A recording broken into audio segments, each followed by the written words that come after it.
वालों के पक्ष में उतरे पूर्व मंत्री जीतू पटवारी।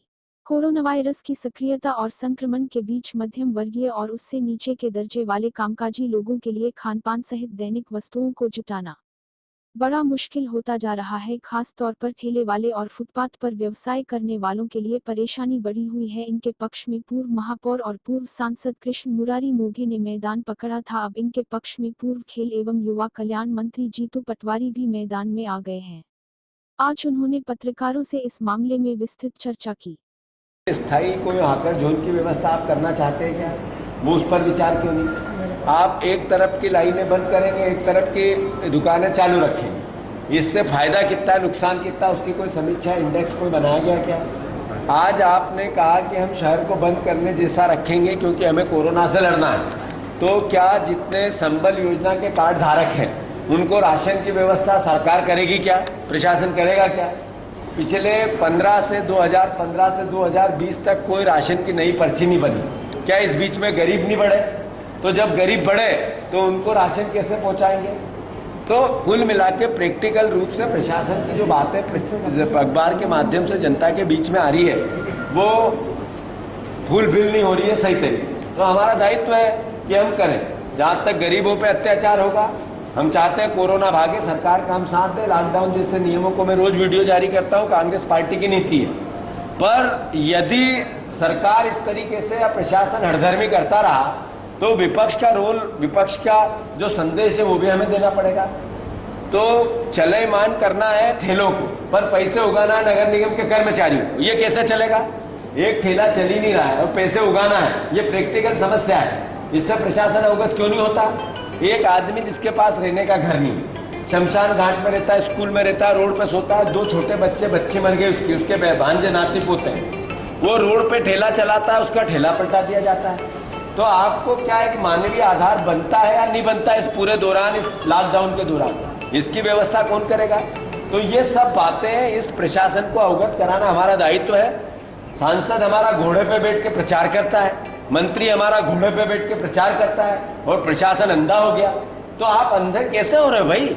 आपने घोड़े पे बैठने वाले के खिलाफ एफआईआर क्यों नहीं की? सांसद पहले यहाँ का नागरिक है कि पहले सांसद?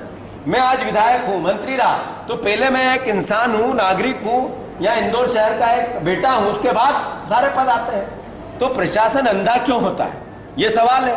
तो ये सब बातें हमने की है और ये कहा है कि अगर आपका इसी तरीके से रवैया रहा तो हम आगे लोकतांत्रिक तरीके से आप गरीबों के साथ खड़े रहेंगे, दुकानदारों के साथ खड़े रहेंगे, व्यापारियों के साथ खड़े रहेंगे।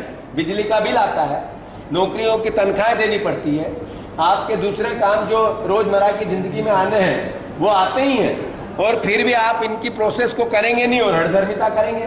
तो आप कोई नीतिगत फैसले ऐसे लो जिससे लगे कि सरकार व्यक्ति नागरिकों के लिए, जनता के लिए, ऐसा नहीं लगे कि ये तानाशाह की बैठी हुई सरकार है। और तानाशाह की अगर बैठी हुई सरकार है तो लट लेना विपक्ष का धर्म है, वो लेंगे। ऑर्डिनल फॉर्मूले पे जाने के लिए आपने कुछ किया है? मैंने कहा कि आपका उद्देश्य अगर ये है कि कम भीड़ हो तो जो सा दिल्ली में है वैसा RD1 पे भी आप क्या सोच सकते हो, तो उस पर विचार करो, पर प्रैक्टिकल रूप से पहले चेक करके करो। हमने अपना सजेशन दिया, हमने कहा कि आप ये ठेले जगह जगह चलेमान करना चाहते हो, नहीं हो रहे स्थायी रूप से, तो ग्राउंड जितने भी हैं उनका उपयोग करो। हमने कहा कि व्यापारियों की जो दुकानें 3 दिन 13 दिन आप लेफ्ट राइट करते हो, उसमें प्रैक्टिकल रूप से देखो कि कर्मचारियों की तनख्वाह, बिजली के बिल, अदर्स जो भी उनके काम का ट्रांसपोर्ट की व्यवस्था है, इनका क्या होगा। तो सब चीजें एक साथ आपको प्ले करनी पड़ेगी। अब क्या बीजेपी की रैलियों पर प्रतिबंध लगाना पड़ेगा? वो आए तो प्रशासन हाथ बांध के खड़ा है, जी सर, यस सर, कैसे हो सर, नाश्ता लाऊं, खाना लाऊं, और नेतागिरी के चक्कर में पोस्टिंग और यहाँ रहे, हमारे इंदौर में रहे, हम आसपास रहे, चमचागिरी में लग जाते हो। तो ये चमचागिरी बंद करो। पटवारी जी, एक के बाद एक कांग्रेस खाली होती जा रही है। कल नारायण पटेल जी ने भी हाथ छोड़ दिया है। जैसा मैंने कहा, अभी मैं सोचता हूँ कि जनप्रतिनिधि जो बनता है, एक कार्यकर्ता, उसके लिए रात दिन लगता है। रात को 5-5 दिन तक दिन रात एक करता है बूथ में, नीचे करो। फिर जिस दिन पोलिंग होता है रात भर जगता है, पोलिंग के दिन 5 बजे उठ के पोलिंग पे जाता है, अपने जेब से पैसे खर्च करता है। कई बार पोलिंग पे विवाद हो जाते हैं तो थाने तक जाती है, जिस पर एफआईआर उस नेता पे, चुनने वाले जनप्रतिनिधि पे नहीं लगती, वो उस कार्यकर्ता पे लगती है। ऐसे लोग जो अपना मान सम्मान और अभिमान के साथ अपने नैतिक दायित्व को खो देता है या अपने आप को समर्पित करता है आर्थिक दृष्टिकोण से, इनको बातों से समझाना चाहिए और जो बातों से नहीं माने उनको लातों का उपयोग भी करना चाहिए।